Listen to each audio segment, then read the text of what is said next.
Have you ever had someone make a derogatory comment to you or even about you around other people within your earshot and you just let it slide? Do you know every time you let it slide, that gives them permission to continue to do it?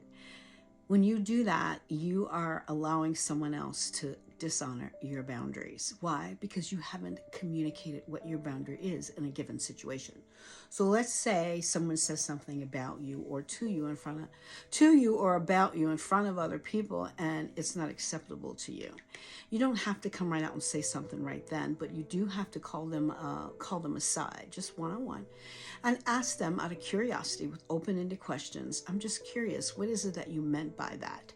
What is it about that comment that you made about me that you found to be acceptable or something that I would be acceptable to? This is the time when you get an opportunity to explain your boundary, to communicate your boundary, but you first want to find out what they meant by that by asking those open-ended questions. What open-ended questions does, it keeps you out of the position of being defensive, and it gives you a clearer picture of what it is they meant through the open-ended question, through the answer that they give you. What happens then? You now have a great opportunity to communicate what it is acceptable to you and what isn't, and it gives them an opportunity to explain themselves, because maybe they didn't meant what they said. They had no idea that it would have offended you and they were just playing. You have to let them know that it wasn't funny. It's not something that you play about.